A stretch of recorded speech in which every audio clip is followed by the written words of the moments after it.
gaay assalamu alaikum.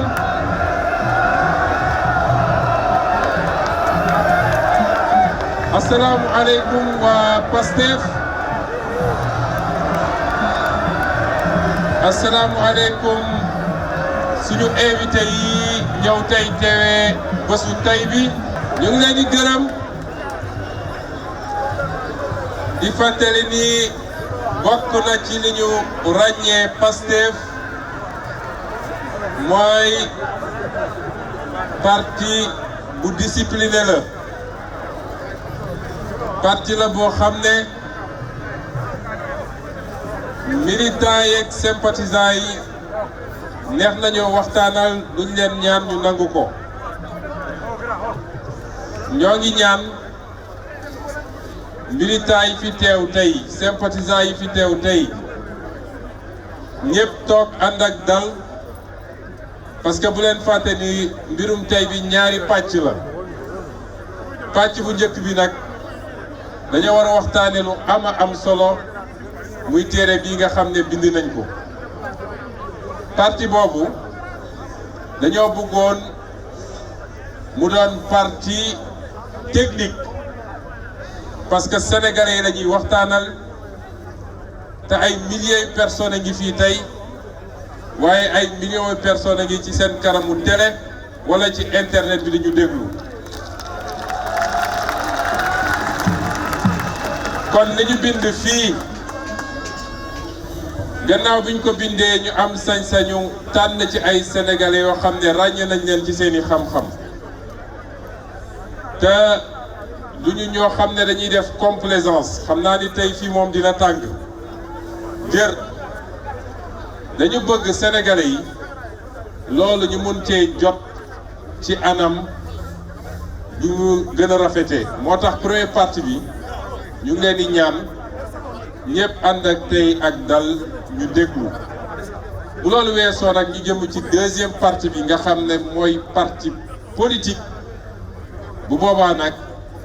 mën ngeen xumbal mën ngeen défouler parce que loolu dafa bokk ci politique ma leen di nuyu yéen ñëpp fi teew di leen massaw ndax am na ñoo xam ne depuis 13 heures wala 14 heures ñi ngi fii ci tàngoor bi ak ci naaj gu métti bi ay mag a ngi fi ay nit yu am problème santé ngi fi waaye lépp ànd ak Pastef toog bés bi jaral leen ko ñoo ngi leen di gërëm di leen sant di gërëm sénégalais yi nekk seen kanamu écran ñoom ñëpp fas yéene tey ci dimanche bi suivre événement bi nga xam ne lu am solo la ci ñun te jàpp nañu lu war a am solo la ci Sénégal ndax mun naa ne guléet di gërëm ñi nga xam ne ñoom ñëpp biñ leen sollicité te am na ci ñoo xam ne mosuma leen a gis def naa tey la ñuy gisee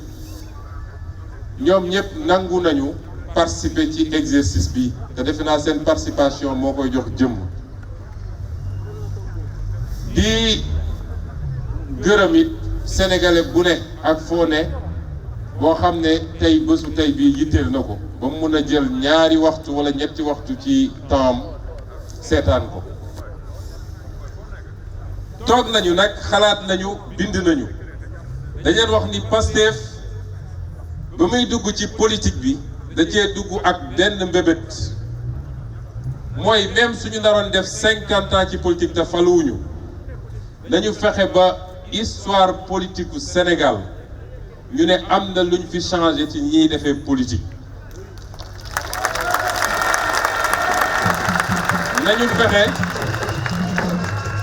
nañu fexe ba politique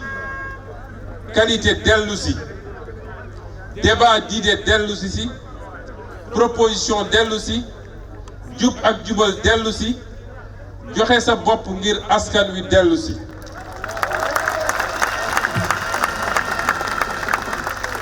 loolu tax nag toog nañu ay at ndax bi ñu duggee ci politique ak léegi yàggul ñeenti at la ci ñeenti at yooyu la gënoon a fës ci liñ doon def mooy ñoo ngi doon dénoncer les tares du système na ngeen jàpp moo boobu dafa am solo ci politique gu Pastef système ñeenti at yépp ñoo ngi doon wax ak Sénégalais yi pour woon leen lan mooy xar kanamu système bi leen jiite te jiite bi tàmbalewul tey lu ci bëri nag ñu defoon ko ci forme dénonciation ba ñu bëri jàppoon ni sax peut-être ñun suñu politique yépp la ñuy wax lanceur d'alerte wala yoole wala dénoncer loolu mooy suñu politique waaye dafa am ci ni ngay doxalee lu nekk dafa am àppam ñàkkuloon ci jamono jooju ci saa su nekk su dara xewee ci réew mi gannaaw bañ ca waxee ba pare daan nañ joxe ay proposition li ñuy wax proposition sectorielle waaye it wéetoon na nag suñu bopp di liggéey di xalaat parce que jàpp nañ ni ku dem ba am ambition bu toll ni dama bëgg a jiite réew la ca gën a tuuti mooy askan wax il faut nga taxaw ak ñoom ne leen lii mooy sama gis-gis ci réew mi waxuma nga xaar ba élection jot nga dem jël quelques intellectuels wala nga dem jël benn cabinet ne leen defal leen ma programme wala sax ma war ko gën a mën a tuddee profession de foi boo demee ci grande démocratie ni ñu leen di tuddee homme politique yi dañuy bind Obama bind na Macron bind na Jean-Luc Mélenchon bind na keneen ak keneen bind na dañuy bind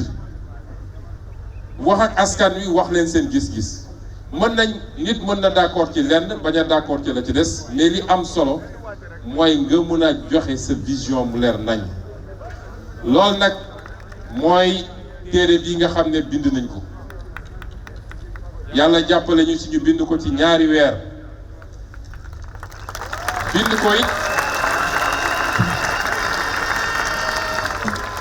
bind ko it ci li nga xam ne moo fondé suñu engagement politique mooy conviction ci gàttal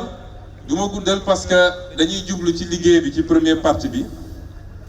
téere bi mun nañ ne boo ko doon jël fukki jukki ak ñett la fukki jukki ak ñett mun naa ne am na ci ñaari jukki yoo xam ne du jukki yu wax ci vision wala ci programme ci boppam doore nañ ko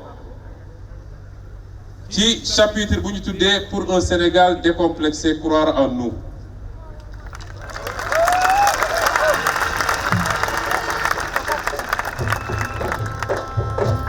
gars yi ku gëmul boppam gëmul réewam mënoo avancer c'est pas possible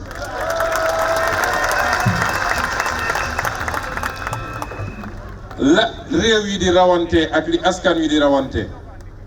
mooy gëm gi ñu gëm seen bopp ak bëgg gi ñu bëgg seen réew moo tax dina dellu si ci fa ñuy tëjee wala avant dernier chapitre bi fi ma tuddee suñuy identité lan mooy suñuy identité ñun waa Sénégal ma njëkkee ci chapitre boo xam ne maa ngi def diagnosticu système bi ma doon tudd léegi ndax bu kenn réere mbir ni même système bi mooy daw ba ñu indépendance ba léegi même système bi la dañuy wëlbati ay nit ne même système bi moo daw te dama ko firndeel fii parce que du lu ñuy wax rek mais dama ko wone ci ni ñu toftalee les différentes politiques ak plans yi ñu yàgg def depuis premier plan quinquennaux yi ba plan Sénégal émergent bi ñuy wax di nga gis ni même système bi mooy yor Sénégal di ko dawalee même méthode yi di ci am même résultat catastrophique bi ñaareel bi ma tuddee ko le diable à l'épreuve des patriotes di ngeen ma ne pourquoi le diable waaye ku ko lire dina xam li ma ci bëgg a wax ndax ci chapitre boobu dama dellu si suñu dugg ci politique ak suñu parcours ci politique ñu jaare ko fi Gandhi doon wax wala dañ ko wax loo ne booy door ci yu mel nii te ñun lu ñu dooree mooy kenn xamuñu woon bi ñuy 4 ans bi ñu koy commencé il y a 4 ans de cela ñi daje woon matuñu 10 personnes waxtaane dañuy samp parti ñenn ci ñoom tey bu ñu gisee lii dinañu yéemu ci yàlla mais bañ koy door ñii nekk fi tey acteur politique yëpp nag la ci ëppoon dañu doon reetaan wala xeeb nañ ñu ndax jàpp nañ ni kuy dugg ci politique kenn xamu la amoo ay milliards te ñun ñëpp xam nañ fu milliards yi di jógee jàpp nañ ni ku dugg ci politique ci anam googu da ngay sonal sa bopp waaye da ngay nekk rek 286e parti ci Sénégal ndax ñun ñooy 286e dégg naa léegi ñu ngi ci 304 waaye soo xuusee tuuti te lépp patriotisme Pastef fulla ak fayda xam-xam jub ak jubal tax sénégalais yi di la déglu ndax sénégalais yi kenn mënatu leen nax mu am lu ñu yéeg ci ñoom ak lu ñu dégg ba tax ñu jàpp ni lii liñ doon xaar jàpp nañ ni mi ngi nii ñoom mu commencé leen tiital moo tax suñu jógee ci mépris bi dañuy dugg ci commencé di la xarab di la menacer di la attaquer di la radier ak yeneen ak di pexe fu ñuy jaar ba dugal la kaso waaye bi ñu demee ba loolu lépp sottiwul nag te lii ma koy bind nee naa leen mooy premier chapitre wala deuxième maa ngi ko bind ci biir weeru koor ga te liy xew fan yi yëpp mën na koo firndeel bu ñu échoué ci loolu yëpp nag leen dese mooy diabolisation sosal nit suba ak ngoon lu leen nga essayé ko sosal pour gëmloo nit ñi ni waaja la may woote ak li ne ci moom du benn moo tax ma tuddee ko noonu ñetteelu chapitre bi mi ngi tudd ombre et des arcs de modèle de non développement foofu nag la ñu commencé dëgg dugg ci mbir mi waaye balaa ngay def ay nit proposition il faut nga wax leen li fi nekk mooy lan moo tax ñu def diagnosticu modèle yi ñu appliqué wala benn modèle bi ñu appliqué sous ces différentes variantes depuis bi ñu indépendance ba léegi ak tooxi doone yi ñu duggalee tey ba ñu boole ñu ci 25 réew yu gën a ndóol ci àdduna ñu doog a nag dugg ci suñuy proposition mooy ñun ban modèle la ñuy proposer Sénégalais yi commencé ko ci modèle économique bi parce que ñun dañ jàpp ni le premier problème du Sénégal mu nga foofa ban modèle économique la ñuy proposer Sénégalais yi ak lan moo war a téye modèle économique boobu ci ay filières wala ay sous-secteurs bañ ci jógee ñu daal di poser wu nag des questions loolu théorie la waaye ak ban état nga koy defee ndax état bi ñu yor ak nii mu mel niñ ko organiser ni institutions yi di fonctionner ni décentralisation bi mel yeneen ak yeneen est-ce que état boobu mun na porter projet bi wala ban façon état la ñuy proposer ñu wax ko ci parti boobu bañ ci jógee laaj nañu suñu bopp laaj ko tontu ko it mooy ku bugg a taxawal koom gu dëgër secteur privé da cee am solo mooy ban xeetu secteur privé la ñu war a am fii ci Sénégal suñu buggee réussite politique bi ñuy proposer ñu teg ci nag le citoyen parce que citoyen mooy souveraineté bi waaye citoyen nem moo ki nañ ni moo ñàkk ci suñu architecture bi mooy citoyen bi boolewuñ ko ci dara yéegul lu xew dañuy décider pour moom mais sans lui ñu ne kon ban xeetu citoyen la ñu war a am Sénégal mais partager responsabilité yi entre citoyen bi ci boppam ak état bi li mu waroon def ñu daal ciy teg nag li ñu jàpp ni ñun moo ëpp solo ci téere bi ñu bind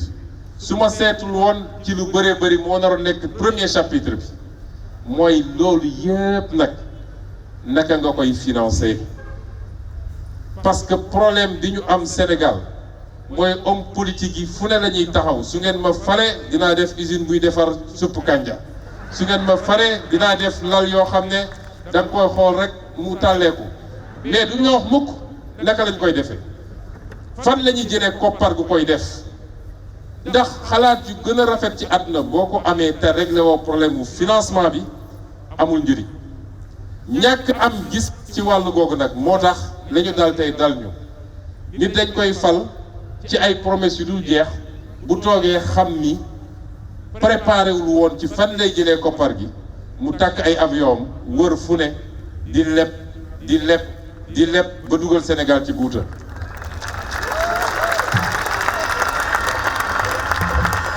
ñu teg ci nag lu am solo ci ñun mooy njàng mi waaye njàng mi dañ koo njëkkoon a traité ci kaw ci wàllu nu ñuy def ba mu doon luy améliorer liggéey bi ak facteur travail bi mais fii dañ ko aborder sous l'angle social mooy ban école publique la ñu war a am parce que école publique mooy l'école de l'égalité des chances su ma taxawee tey fii seen kanam école publique moo tax ñu teg ci nag protéger les Sénégalais et réduire les inégalités wax nañ ci lu bëree bëri ci li ñuy wax les politiques de protection sociale ak solidarité muy prévoyance sociale muy les politiques de d'aide sociale loolu yëpp dañ ko fi dajale waaye tamit les couches vulnérables les personnes vivant ak handicap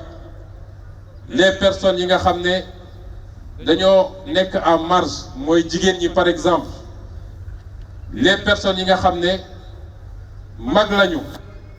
ñooñu am na lu ñu bind lu bëree bëri ci téere bi xam naa ni suñu contempteurs yi wala suñu débatteurs yi dañ ci dellu si pour proposer benn modèle de protection sociale et de solidarité sociale ba sénégalais bu nekk yéeg boppam ci biir Sénégal xam ni richesse nationale bi ñu bokk nañ koy redistribuer moom ma ngi koy am wàllam moo xam ma ngay liggéey wala liggéeyul moo xam liggéey gi muy def jox am na payoor bi rëy na wala rëyul loolu yëpp bind nañ ko ci chapitre boobu muy itam chapitre bu am solo ci ñun gannaaw modèle économique bi gannaaw question financement bi moom bokk na ci am solo ci ñun ñu teg ci chapitre bu ñu tuddee sécuriser le Sénégal et les Sénégalais ku ko dégg dina ne waa ñaar yooyu xanaa du benn li ma tuddee sécuriser le Sénégal mooy sécuriser le territoire physique yéen ñëpp xam ngeen ni tey Sénégal am na ay dangers yu bëri yu koy gete ci suñu territoire physique soo jëlee littoral bi yëpp géej gaa ngi koy jël muy premier danger physique boo demee dans le nord et dans le Ferlo désert baa ngi koy jël muy premier danger deuxième danger physique boo demee dans certaines zones comme la Casamance li ñuy wax remontée saline yi mi ngi jël suuf si mi ngi jël faro yi muy troisième danger physique déforestation bi ñëw muy quatrième danger physique ak yeneen yoo xam ne traité nañ ko fi te loolu buñ ci gaawul am ay solution dina métti trop ci Sénégal moo tax ñu def ci ay propositions yu bëree bëri également yu jëm ci loolu ñu teg ci dernier chapitre bi ñu tuddee ko wala avant dernier bi réconcilier nos identités repenser les leviers communautaires privilégier l'Afrique et se diversifier bii njëkk nañ cee wax parce que dañoo commencé du particulier vers le général dañoo commencé ci ñun sénégalais yi ñun ban xeet lañu ñun ban peuple lañu lan moo ñu boole lan mooy suñuy identifiant yoo xam ne tey ñun ñëpp war nañ cee gis suñu bopp ba mu définir li tubaab naan le commun vouloir de vie en commun loolu dafa am yu ko nar a symboliser ak yu ko nar a mandargal citoyenneté bi ma waxoon léegi benn la ci waaye yeneen ak yeneen lu mel ni suñuy symbole suñu drapeau suñu hymne national suñuy ordre ak yeneen nga xam ne tey néew na sénégalais boo xam ne loolu da koy yëngal dëgg ñu posé ci ay problématiques ak ay questions dellu ci suñu espace communautaire à commencer par suñu voisins immédiats yi ci cadre UEMOA ci cadre CEDEAO doog a dugg nag ci Afrique parce que ñun ay panafricains lañu ay panafricanistes lañu dañ ko réclamer dañ ko assumer lu am luñ ci développé doog a wax nag lu jëm ci àdduna bi naka la ñuy def ba ubbeeku ci àdduna bi loolu mbokk yi mooy li ñu fas yéene waxtaane tey. kon mu nekk laaj yu am solo yu askan di laaj di xaar mu jëm ci livre bi nga xamante ni Ousmane Sonko bind na ko ci premier pàcc bi dañoo programmé woon wax ci l'auteur muy Ousmane Sonko ci jëmmi boppam ak homme politique bi mu doon ban xeetu homme politique la ak le sens de son engagement lan moo ko tax di yëngu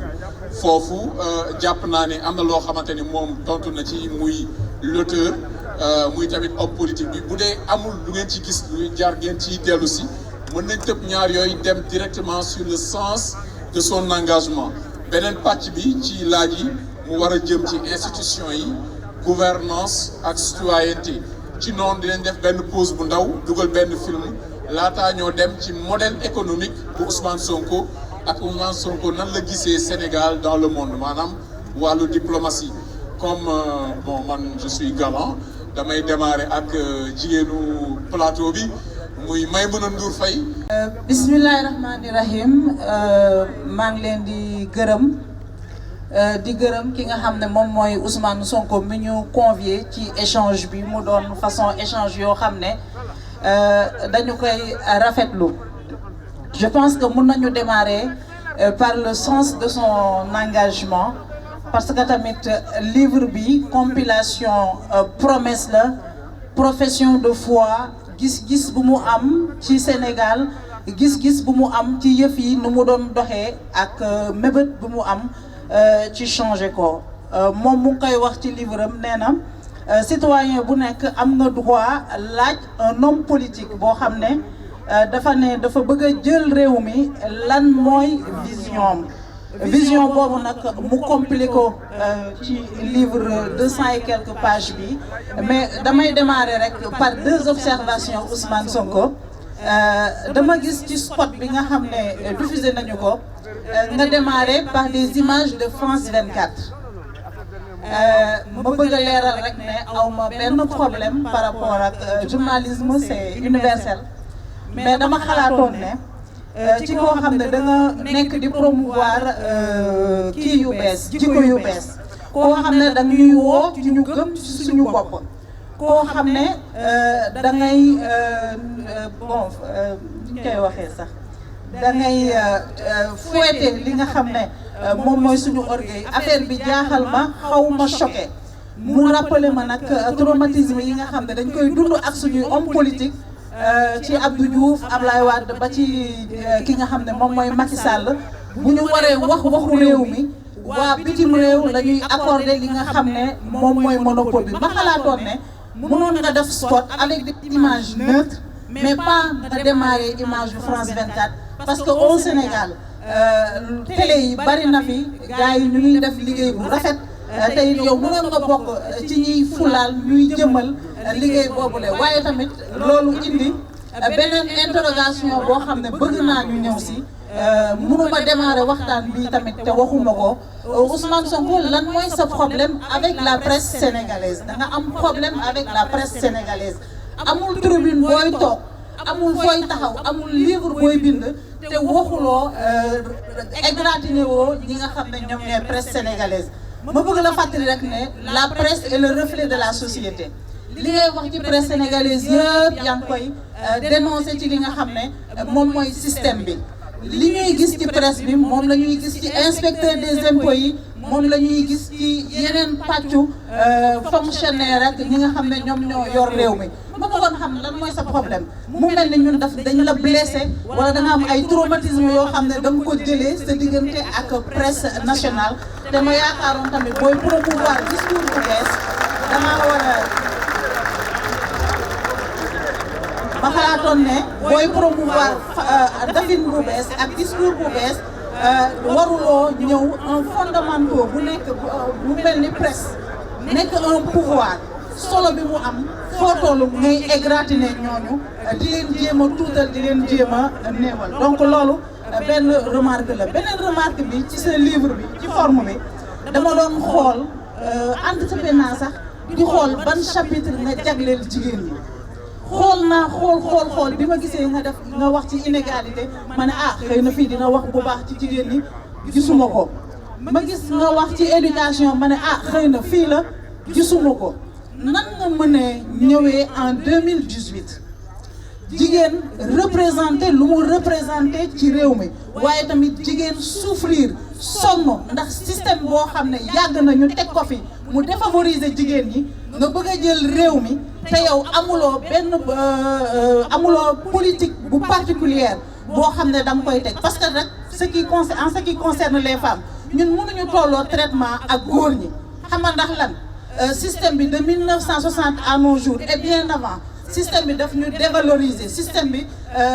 le système ne nous est pas favorable donc boo ñëwee nga bëgg a defar réew da ngay démarrer par une bonne et grande politique économique et sociale pour la femme parce que kat jigéen mooy yar citoyen bi nga xam ne moom moo war a defar réew moom moo war a changer réew nan nga mën a bëgg a jëlee réew te waxuloo ci li nga xam ne moom mooy place su jigéen ñi ci wàllu protection sociale dañ cee sonn accès aux terres dañ cee sonn accès au financement dañ cee sonn wàllu éducation il y a tellement de disparités entre les hommes et les femmes donc loolu dafa waroon nekk un chapitre en bonne boo xam ne day nekk en bonne place ci sa offre de programme man tamit absence boobu daal xaw ma nakari ma bëggoon xam Ousmane Sonko lan la jigéen di représenter ci yow. lan mooy place su jigéen ci yow ensuite pour terminer. mën nga ko bàyyi mu tontu ci ñaar yooyu. yaakaar ci toujours ci jigéen ñi. ci jigéen ñi leer na ci jigéen ñi s'il vous plaît pour terminer.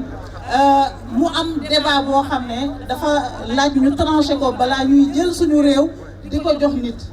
mooy yow Ousmane Sonko boo jëloon réew mi lan mooy doon sa position ci wàllu débat bi jëm ci réforme code de la famille mu am ñaari tendance mu am tendance boo xam ne dañuy sàkku religieux yi ñoo ko yor dañuy sàkku ñu référé wu ci suñu islam ci suñu diine pour définir li war a nekk ci code boobu waaye tamit mu am une tendance progressiste jigéen ñi di sàkku code bi ñu ne code 1979 bi sax dafa dépassé dañ ko war a adapter aux réalités du monde moderne jigéen ñi di sàkku ñu déterminer lan moo war a doon kan moo war a incarner puissance paternelle donc jigéen ñooñu di sàkku code bi ñu xoolaat ko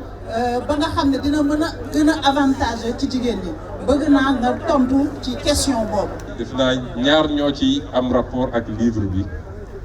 yeneen ñi amul rapport ak livre bi peut-être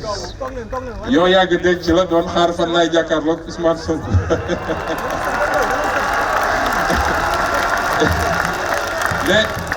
mais naa tontu ci yëpp bu ci njëkk ci gàttal mooy presse mais man awma benn problème ak presse c'est contradictoire sax d'un côté ñu ne c'est le chouchou de la presse ñenn ñu ne c'est la presse qui l'a fabriqué et de l'autre on me dit tu es contre la presse finalement c'est contradictoire je ne suis contre personne man awma benn problème ak kenn waaye lépp lu jar a wax ci réew mi te mu jëm ci luy defar dinaa ci wax te presse mënul doon benn exception boo xam ne parce que jàpp nañ ni ñoom ñooy mujjee micro bi ñoom ñooy xëy chaque jour yor seen micro wala bind kenn warul tudd presse musuma ne presse yëpp ñii la ñu mel ni ma gëmee ni biir impôt et domaine wala trésor wala douane am nañu jub am nañu dëng noonu laa gëmee ni biir presse am nañu jub am nañu dëng musuma généraliser te bëri na ay journalistes yoo xam ne dama leen naw ñenn ñi xam naa leen ñenn ñi xamuma leen sax kon boo nee nag livre bu ma bind wax ci presse sama premier livre wax naa ci presse benn paragraphe wax naa ci impôt et domaine benn chapitre boo ko liiree la ma wax ci impôt et domaine ci livre boobu ak li ma fa génne ci ay mbóosóor waxuma ko ci presse yow journaliste nga bis bu nekk journaliste xëy ne impôts et domaines nii la ñu mel c'est les plus corrompus mais ça ne pose pas de problème. Moi quand j'étais aux impôts et domaines su ñu nee impôts et domaines c'est des corrompus je ne me sentais pas concerné parce que je ne suis pas corrompu. C'est ça qui est important. te teewul journaliste moo gis mu bind ne les impôts et domaines c'est tous des corrompus le lendemain 8 heures mu ñëw sama bureau lay àqam dama ko koy jox mu dem yoonam. kon su Ousmane Sonko amee benn critique ci presse comme mënuñu critiquer l'institution présidentielle l'Assemblée nationale l'administration les religieux sax dañ leen di critiquer mais il ne faut jamais dire quelque chose par rapport à la presse ça c'est de la dictature Maïmouna il faut pas qu'on en arrive à ça mais on a beaucoup de respect pour vous ndax si je suis là si j'en suis là c'est parce qu'il y a eu une presse dans ce pays pour relier ce que nous faisons on a beaucoup de respect pour vous et on a un ambitieux programme pour vous je ne vous corromps pas mais retenir loolu alors léegi clip bi man tourné wu ma clip bi man maa ngi woon ci yeneen il y a un service qui gère ces questions-là peut-être que ñoom mën nañu expliquer pourquoi mais le plus important à mon avis 16 septembre à su dee da nga 16h. bëgg a apprécier mon approche patriotique. Sénégal où de nouveaux heurts ont éclaté entre étudiants et forces de l'ordre dans plusieurs universités. Hier, un jeune de 25 ans a été tué lors d'affrontements avec les gendarmes dans la ville de Saint-Louis. Une erreur de casting, comme ils peuvent le justifier, mais ça n'impacte absolument pas sur notre patriotisme. Absolument pas. Mais Maïmouna, j'ai parlé des femmes. Il y a 1000 façons de parler de quelque chose dans un livre. Il y a peut-être un chapitre. tuddee ko les femmes xam nga yàlla jël na benn chapitre ci alxuraan tuddee ko an-nisa lu rëy rëy la mais mun nga wax ci nit wala ci benn domaine sans pour autant nga consacrer ko chapitre mais lañ ciy wax sax mooy ëpp solo parce que soo lire livre bu baax j'ai parlé des femmes quand j'ai parlé de la protection sociale jël leen ñoom dugal leen ci les couches vulnérables ñoom ak mag ñi ñoom ak les personnes vivant avec un handicap mu dugal leen def leen ay développement spécifique yoo xam ne lan la ñu war a def pour gën leen protéger ñoom wax naa ci femmes yi ba may wax ci réforme agraire bi nu ñuy def ba jigéen ñi nga xam ne ñoo ne ci àll bi te ñooy bay ñu mun a am dans le cadre de la réforme agraire dañu proposer nga xam ne c'est pour que baykat yi moom seen suuf am kayit mais naka la ñuy def ba ñu bañ a beddi jigéen ñi parce que plus ngay dugg ci monde rural bi plus mentalité yi mel noonu mooy jigéen moom dafa war a bootu rek wax naa ci ak yeneen ak yenn pàcc yoo xam ne j'ai parlé des femmes boo ma ne woon nag lañ ca wax doyul mais waxoo ci moom mënuma cee d'accord parce que wax naa ci j'ai fait des propositions te bu soobee yàlla bu ñu yàlla yeggalee fi ñu bëgg a jëm s'il y a des gens qui vont bénéficier defe naa jigéen ñi ñoo ciy njëkk ak jeunes yi.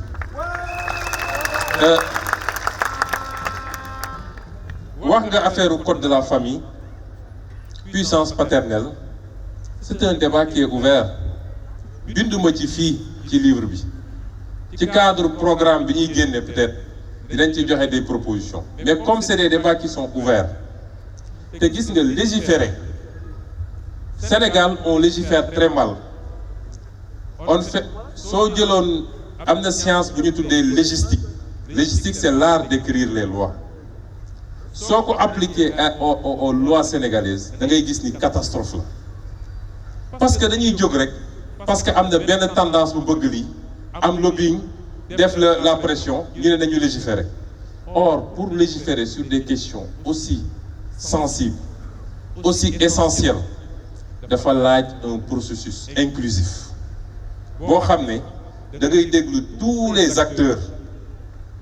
déglu leen bu baax xool par rapport à un certain nombre d'enjeux nga doog a mën a jël une position moo tax su dee da nga bëgg tey ma trancher débat bi du ma ko def li ma bëgg a wax ci gàttal foofu mooy nee nga les femmes bëgg nañu mais même foofu je relativise quelles sont les femmes yu bëgg parce que souvent il y a même quelquefois benn écart benn rupture bu extraordinaire entre des mouvements ou des groupes pour ne pas dire des groupuscules yenn élites yi li ñuy wax ak li ñuy xalaat ak li nga xam ne moom la écrasante majorité bi wax wala muy xalaat est-ce que tey mun nañu génneel des statistiques des sondages ou des pétitions yoo xam ne dinañ ne les femmes faisant 53% de la population 40% de ces femmes là lii la ñu bëgg loolu dafa bokk ci art légistique bi ma doon wax noonu mooy la dimension sociologique nga xam lii ñu posé comme problème fan la toll ci askan wi ñan ñoo ko ŋànk ak fan la ñu bëgg a jëm ak moom tant que yooyu yëpp nag egguñu si lii ma wax nii wala li nga bëgg ma trancher débat bi mënaguma ko parce que en tant que acteur dinaa dem à la rencontre de tous les segments dinaa déglu les religieux dinaa déglu les femmes dinaa déglu les jeunes keneen ak keneen ñu doog a xool fan ban orientation la ñu war a jël je crois que ci gàttal par rapport ak yooyu nga posé nee naa peut-être ñaari moom ci biir livre bi la mais yeneen ñaari xam naa dànk fanaanal la woon tes amis de la presse te diront vraiment merci mais on répondra à tout parce que loolu mooy l'objectif de cet exercice. Ousmane Sonko dafa am ñetti question yu ma lay posé ci yow ci sa bopp ndax programme baax na lool waaye nit kiy doxal programme bi moo ëpp solo ndax façon programme bu nekk gis nañ ko Sénégal tey mais programme bu ne li ci ëpp solo mooy nit ki koy doxal. dafa am ñetti question yu la ma bëgg a posé ci yow maa ngi gis ni yaa ngi am sikkim dégg naa nu it am nga ñaari soxna yoo xam ne ñoom ñëpp dañuy muuru ba bëgg a xam ba xam yow da nga bokk ci Sénégal ñi ñu woowee Ibadou Rahman loolu mooy sama première question. beneen bi ci topp mooy yow da ngaa bind ci livre bi nga bind ci ni soxna si def leen ndànk rek li ma war a laaj moom faaw ma laaj ko parce que dañuy waxtaan te faaw yëf yi leer ci bopp réew donc moom tàjjoo bañ a tàjjoo ci am faaw ñu waxtaan. donc Ousmane beneen bi ma lay laaj mooy yow da nga bind ci livre bi ne sa liñ lay fay comme député da nga ko xaaj ñeenti xaaj yépp da nga koy jox askan wi ak ñi ko soxla ma bëgg la laaj beneen xaaj bi ci des nan ngay def ba fay ci ndox fay ci courant dundal ci sa ñaari soxna dundal ci sa ay doom maanaam xaalis bi ngay dundee fan la jóge parce que man jàpp naa ni benn xaaj bi mën ta mat loolu. ñetteelu question bi ma lay posé da nga wax dama dégg lu baree bari nga naan système bi te bi ma liiree livre bi aussi tout le livre suit une logique binaire yow da ngaa jàpp ni yow ci peuple bi nga bokk jàkkaarloog système bi te ma jàpp ni yow Ousmane Sonko tu es l'incarnation parfaite de l'homme du système c'est-à-dire bu ñuy wax homme système dëgg-dëgg ci Sénégal mooy yow parce que école bi ñuy former ñi nga xam ni ñooy bras système bi ci nga bokk benn deuxièmement nga exercer métier boo xam ne métier waa système bi la pendant 15 ans pare nga nekkaat ci système bi parce que député nga donc nekk ci nguur gi donc man système bi ngay wax mooy ban système parce que man damaa jàpp ni yow bu ñu naan système mu Sénégal yow yaay kenn ki ci njëkk. question bi ci mujj nag question la boo xam ne nii yow yaa ko bind parce que danga ni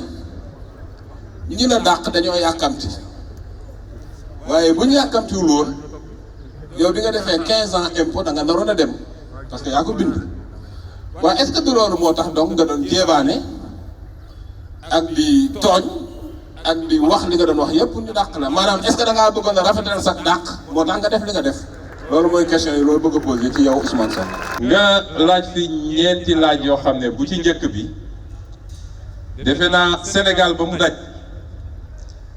je suis le seul homme politique bu ñuy laaj lan nga ci wàllu gëm-gëm. Sénégal ba mu daj je suis le seul homme politique Sénégal bu mu daj bañ bu ñuy laaj lan nga ci wàllu gëm-gëm. du lu ma gêné nag te dinaa ci tontu mais dama bugg rek wane ni laaj bi ci boppam mi ngi induire stigmatisation d'une catégorie de Sénégalais loolu mooy premier problème muy Sénégal ku fi am sikkim sa jabar di muuru bokkoo Sénégal nekkoo citoyen te loolu bu ñu ko appliqué woon moom defe naa du murit du tijaan du xaadu du layen parce que li ñu wax yëpp weesuwul ay mandarga nekk jullit mandarga islam. ma profité ne am na ñoo xam ne tey ñàkk programme ñàkk gis-gis am profil yoo xam ne Sénégalais yi seexlu nañ ko ak ñenn ñoo xam ne parce que système bi dafa tooyal seen ceeb waxuma la de Cheikh Yérim ñooñu ñëpp ñi ngi fexe ba élection yi ñu jëm du doon élection bu ñuy débattre ci programme ak avenir Sénégal waaye élection bu ñuy débattre ci lan mooy murit ak lan mooy xaadar ak lan mooy laayeen la bu leen ko nangu bu leen ko nangu parce que du loolu mooy enjeu bi Sénégal bu baaxee baaxal Sénégal yëpp waaye bu bonee bonal Sénégal yëpp tey amul ku amul xeet wala diine wala tarixa boo xam ne amul nit ñu fa bokk te ñu ngay souffrir parce que réew mi doxul lay suy war a doon suñu yitte mooy nu ñuy def ba Sénégal baax te sénégalais bu ko war a mën a def moo xam athée nga moo xam chrétien nga moo xam jullit nga moo xam témoin de Jéhovah nga moo xam ci biir jullit ci tarixa bii nga bokk wala bii wala bokkoo fenn su dee sénégalais bii moo yor li ñu soxla ci xam-xam si njub ci loxoy set ak ci bëgg réew mi nañ ko teg ci bopp réew mi. demee naa s'il vous plaît demee naa Cheikh Yérim mënoon nga sax mottali wax bi ndax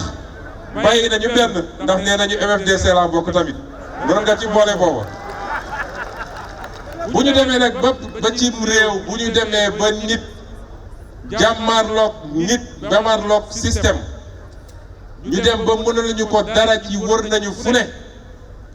pour ut dossier buñ ko yóbboo ndungu siin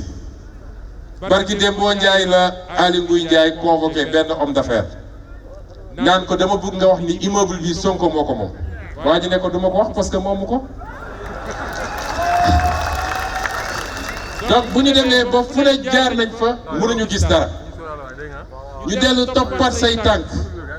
ci yeneen anam dugg ci vie privée ak leneen gisuñu dara ñu ne léegi nañu fexe ba dugg ci li nga xam ne Sénégal musu koo xam mooy waasoo ak gëm-gëm Sénégal musul xam loolu mi ngi doog a bees ci Sénégal à ma connaissance tey rek la ñu commencé dégg ñu naan ethnie wala conviction religieuse nañu fàttaliku ni Senghor bu muy jiitee Sénégal ñoom sëñ Fallou doon ko jàppale bokkuñu sax diine waxuma laa ñu naan est-ce que ñoo bokk ay tarixa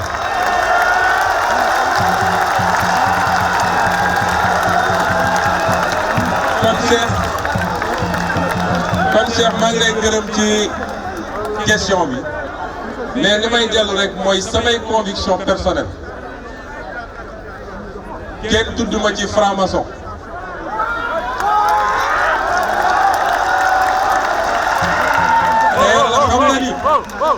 yàlla xam na ni boo dindi woon franc-maçon ci classe ci système bi dara dootu fi des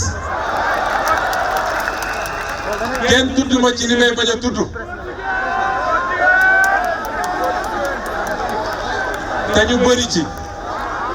kenn musul ne Ousmane Sonko sàcc na fukki dërëm te ma nekkoon ci position boo xam ne mu naan naa jël ay milliards samay moroom a nga ci nekk di politique ci faneen waaye gis ngeen ne ay milliards lañu yor kon loolu mooy lu war a yitteel Sénégalais yi la ca des nag mooy maa ngi sant yàlla ndax fépp laa bokk bu ma demee Touba day mel ni sama kër laa ne ñu yaatal ma fa teral ma berne ma bu ma demee Tivaouane même chose barki de bi ma demee seeti sëñ Maodo dafa ma gis rek laxasuma ne ma sama doom jaa ngi nii maa la bëggal sama xol te gisee gu ñu woon kon soo liiree parti bi ma développé ci loolu di nga xam ni man maay le prototype abouti et parfait du Sénégalais fépp laa bokk. nga ne ci ñaareelu question bi nga ne ci ñaareelu laaj bi lan laay dundee ma xamal la ci gàtt ni Cheikh Yérim tey jii may wax ak yow man agréé nañ ma expert fiscal gis nga sama premier dossier bi ma am ci en tant que expert fiscal la ma ca for moo ëpp li ma doon gagné ci 6 mois impôt et domaine dama am sama cabinet expertise fiscale di liggéey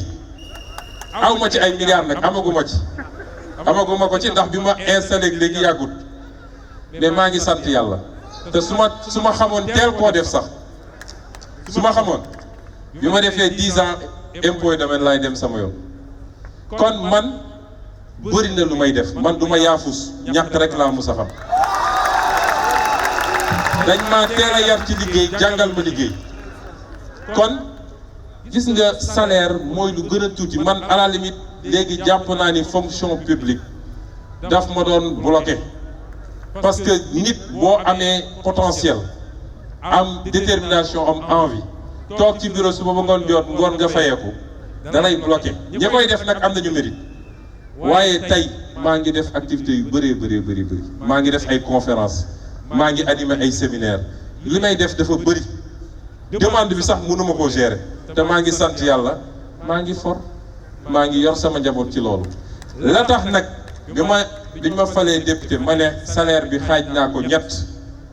lii jox naa ko pouponnière de Kaolack lii jox naa ko les femmes transformatrices de Casamance parce que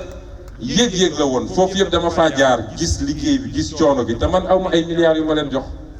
yéene laa am ak gis-gis ak programme ak su ma askan bi wóoloo ba fal ma en attendant ñuy egg foofu nag sama yéene rek laa mun a am le tuuti li ma am ma ne naa ko séddoog ñoom réglé wul lu bëri ci ñoom waaye yéene googu laa am moo tax ba ma amee dem ubbi sama compte ñu fay virer salaire bi ma signé virement permanent pour que weer wu ne bu assemblée viré nañ leen viré lañ leen war a jox mu am lu mu leen jëriñ loolu rek la woon. alors définition bi nga am ci système bi nag Cheikh Yérim vraiment dëgg yàlla nag ak ni ma la xamee ci xarañ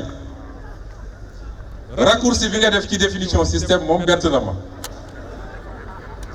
vraiment xam naa la xarañ nga trop ci analyse mais fi mu ne nii da nga def benn cliché ci système gis nga système bi wax naa ko fii dafa gën a yaatu loolu système bi boo koy analyser di nga ci fekk homme politique di nga ci fekk technocrate di nga ci fekk homme religieux di nga ci fekk patron de presse di nga ci fekk homme d'affaires di nga ci fekk des intérêts étrangers c'est ça le système ci yooyu ma tudd yooyu yëpp nag wax moom may wax communicateur traditionnel ci lañ bokk sax ak ñeneen rek mënuma lim ñëpp di nga fa fekk ay chef lan moo tax tey tabaskeek korité mu am ay imam yoo xam ne nee leen xaala la xaala rasulullah ñu taxaw naan lu tax Sonko divulguer ay secret professionnel système bi la système bi dafa gën a yaatu li nga wax mais gis nga composante yooyu yëpp ma tudd tam am na ci anti système bi moo tax soo jàppee ni ku nekk haut fonctionnaire rek système bi la loolu c'est un raccourci haut fonctionnaire c'est servir son pays da ngaa jàng mais ñu la ko de nommé wuñ la da ngaa jàng ba am sa maîtrise ñu ubbi concours ne réew mi soxla nañu ay nit yuy liggéey pour dajale alal pour réew mi soxla nañu ay nit yoo xam ne diplomate la ñuy doon représenter réew mi feneen soxla nañ ça c'est le bras administratif de l'État. C'est des gens qui n'appartiennent généralement à aucun parti nguur gu ñëw fekk leen fi nguur gu dem ba leen fi ñooñu mënuloo leen boole ci système bi yaa ngi tooñ fonctionnaire yu bëri yoo xam ne tey ñi ngi mener des combats énormes ci biir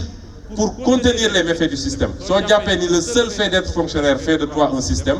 un an du système, je crois que c'est un raccourci extrêmement simpliste. Système bi su ñuy wax système bi d'abord c'est par rapport à une pratique de la chose étatique et une pratique de la politique. Lu foofu la ñuy identifier système bi. Une pratique fondée sur la prédation, la corruption, pratique boo xam ne ngeen jéggal ma ci kàddu yi sàcc alalu réew mi parce que wax naa ko keroog su dee ab ministre wala ab directeur général moo lubal ñu ne il a détourné bu dee citoyen lambda moo sàcc ab ganaar ñu ne il a volé détourné mooy volé il a volé donc sàcc bi ñu dénk la réew dénk la alal réew mi pour nga defar yoon yi defar andi courant andi ndox jeunes yi am liggéey yeneen ak yeneen nga jël alal réew mi jaarale ko fu mu warul jaar loolu mooy premier mandarga système bi. ñaareel bi mooy modèle bi ñu taxawal ci système bi nga xam ne tey jëriñ intérêt ñi ci biti le système bi gën a taxawal nga jëriñ intérêt réew mi loolu mandarga bu am solo la ci système bi. ñu lal ko nag ci li gën a garaaw mooy incompétence notoire ak ñàkk patriotisme mooy ñàkk bëgg sa réew loolu la ñuy woowee système bi ñi bokk loolu yépp te di yëngatu ci politique wala di yëngatu comme acteur privé ma ne la système bi am na ay patron de presse am na ay homme d'affaires yoo xam ne bis bu ne ñu jox leen lu ñu leen warul jox à coup de milliards ñoom ci système bi la ñu bokk. am na ay jeunes yoo xam ne peut-être simple étudiant la ñu xamuñu sax lu xew waaye dañ leen utiliser di leen dawloo di leen defloo yenn ci système bi la ñu bokk. C'est ça le système dont on parle mais jàng toll fa war a defee concours def concours ñëw servir le pays loyalement man en 15 ans d'impôt j'ai mis des milliards dans les caisses des États musuñu maa jox fukki dërëm bu ma moom je ne suis pas membre du système kon ça c'est un raccourci système bi du ENAM système bi du impôt et domaine système bi du etc. Le jour où on aura un bon système